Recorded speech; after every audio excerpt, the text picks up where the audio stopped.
You're listening to Ask the Expert on Sprott Money News. Well, hello again, everyone, and welcome to the September edition of Ask the Expert here on Sprott Money News. I'm your host, Craig Hemke, and joining us this month is Willem Middelkoop. Willem is a Dutch citizen where he is a precious metals fund manager based in Amsterdam. But he's also widely known as an author and speaker. His book, which came out in 2013 and was revised again in 2015, is called The Big Reset. It is a global, worldwide bestseller. And Willem has agreed to join us today, and it's really great to have him here for Ask the Expert. So, Willem, thank you very much for taking a few minutes to spend with us here at Sprott Money News. Well, thanks for the invite. Great to catch up on all these wonderful topics. Well, let's just dive right in, my friend. As you know, we've got a handful of questions that are submitted by Sprott Money customers. We do this every month. They get a chance to email the questions for the guest, and I think we'll just dive right in with number one, and it goes right into your expertise as it pertains to the global financial system.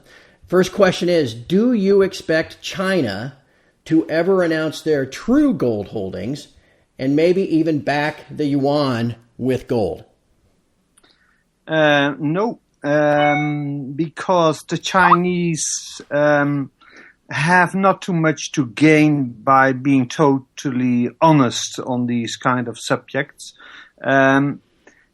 People should not forget that China is working together with the IMF, with the United States, to change the system step by step. It's not China's wish to make the yuan a full competitor for the US dollar. So I think China would like to see the yuan added to the currency basket of the IMF, the SDR. We will see actually that the renminbi will be added October 1st this year.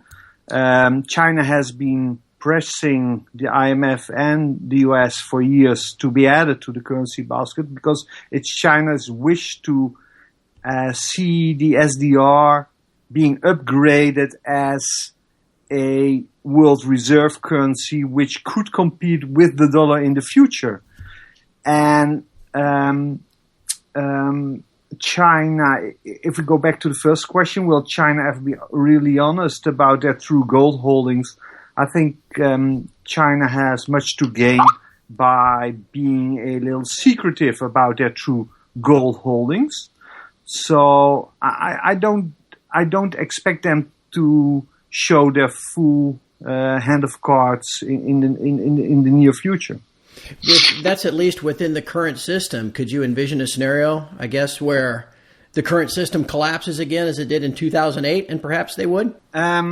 Because we were close to a full system collapse at the end of 2008, many people think this might happen again, and this could happen soon. I think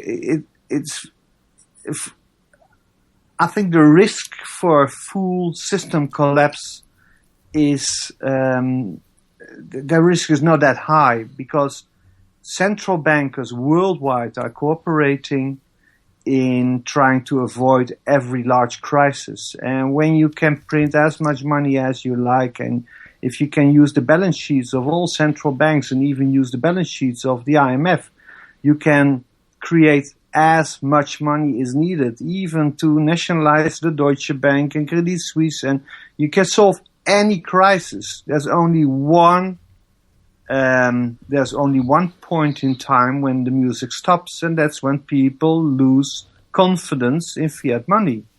But I only see people from our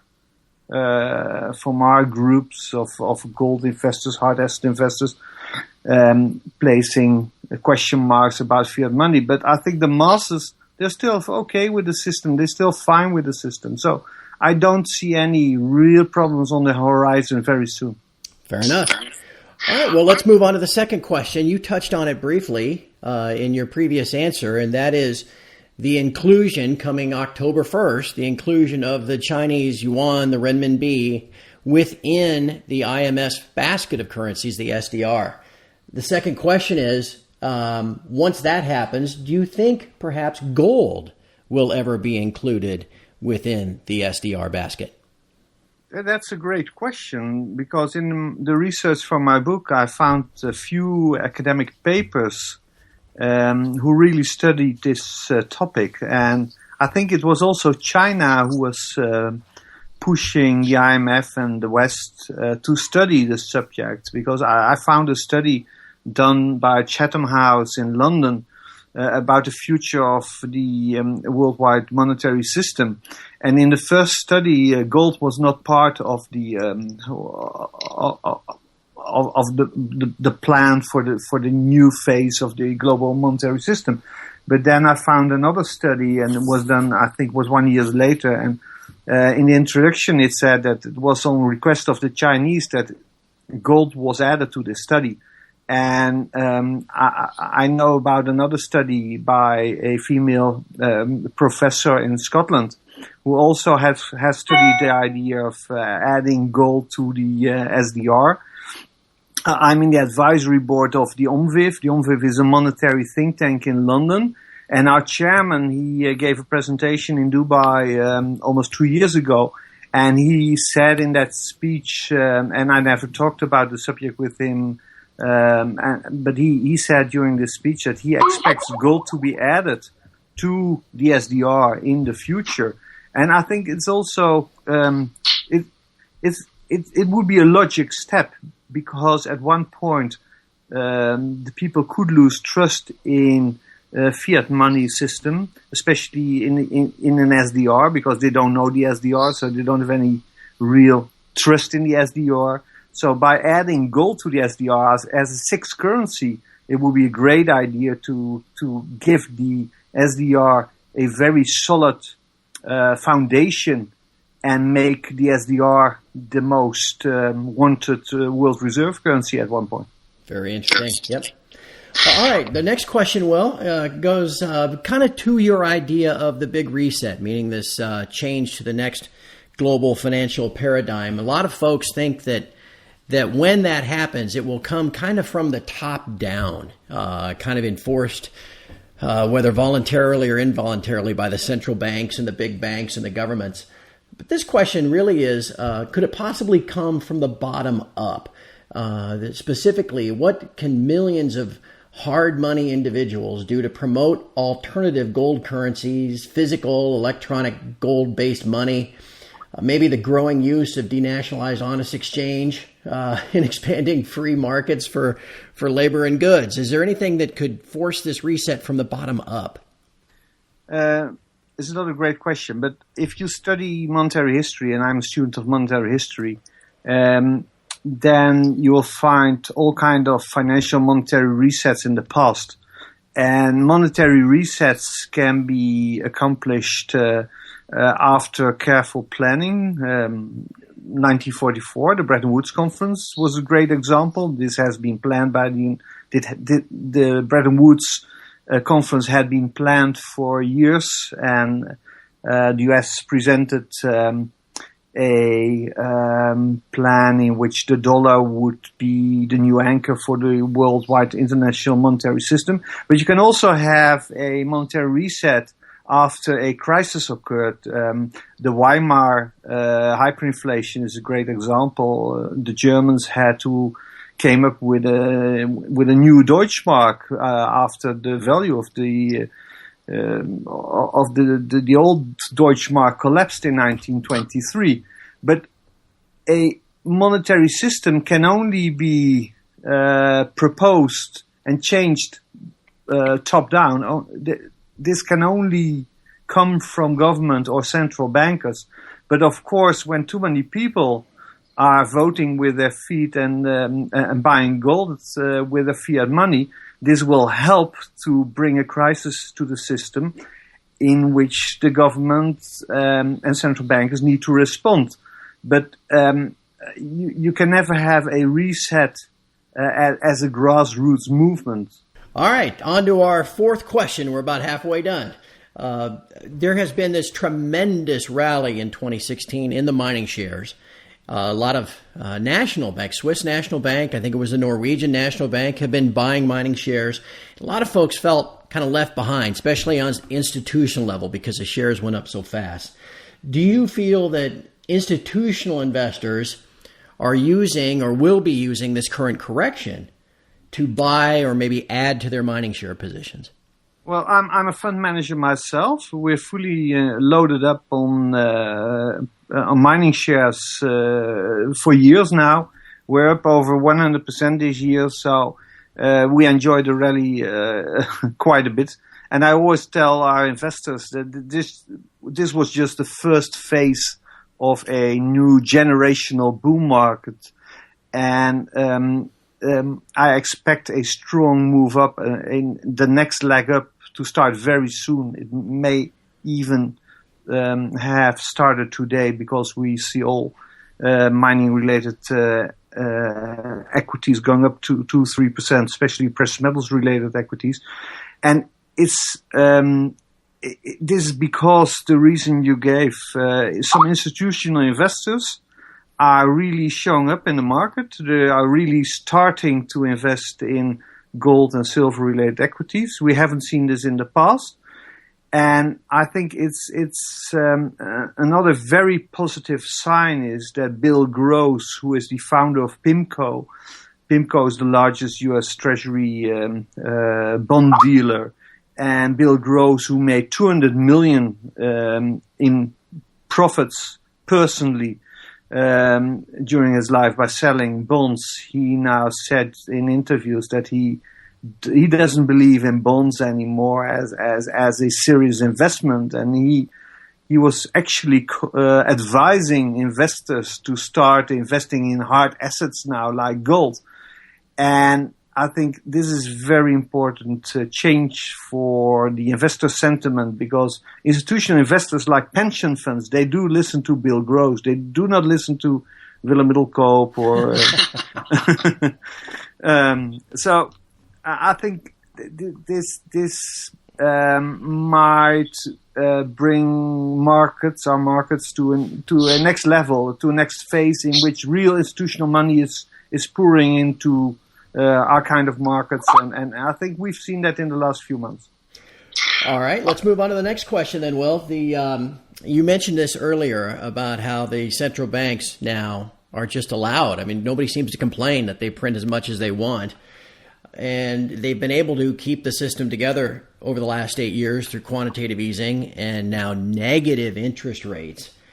The question essentially is, can this game go on forever? Can the global central banks just keep the plate spinning almost indefinitely through negative interest rates and quantitative easing? At some point, they can't continue, but we haven't reached that point yet. And I think in the toolbox of central bankers are still quite some interesting instruments they can use.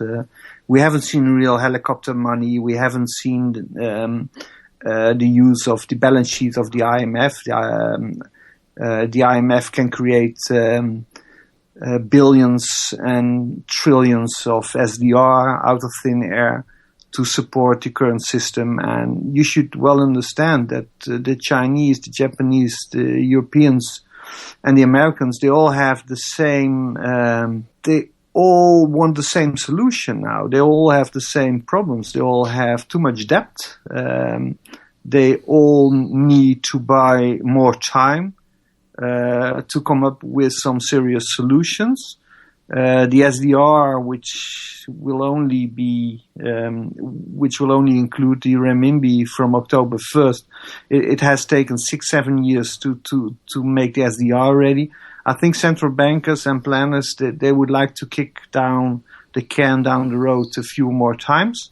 And from my study of monetary history, I learned that these changes, monetary changes, often take much longer than you could envision at first. But what's to stop it from going on just indefinitely, and the central banks just buying everything? It's about the trust of the general public. When the trust of the general public into fiat currency. When the trust evaporates, then they should act, and I think central bankers know this very well. But as long as there's no sign of hyperinflation in broader markets, there can be hyperinflation in Venezuela or small other markets. But if there's the risk of hyperinflation within the major markets, then they have to act, then they have to move, and then they will move, and then they can revalue gold. They can create a gold backing for the SDR. They can do many things, and I think central bankers know this very well. I'm a student of monetary history, but central bankers are as well. So they all know this. And that's why I don't expect hyperinflation to occur, because central bankers will act before it will occur. Fair enough. All right, one last question, my friend. This one, kind of on a personal level, I guess. You've got a couple of teenage sons. And this question is just basically, what would be the best investment advice that you could give them? That's the same advice I give to friends and I give to the staff working in my company. Buy physical silver.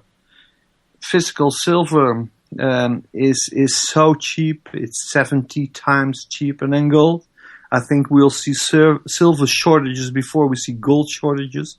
I expect silver to go well north of $100, and you can buy it around $20 now. So if you want to make some money for the next 5, 10 to 15 years, you buy physical silver, you put it in a vault, or you put it in your garden, and you bury it, and you forget about it. In a few years' time, you'll be very happy. A lot of folks here at Sprott feel the same way, no doubt about it. Will, it was just tremendous, and I want to thank you so much for your time.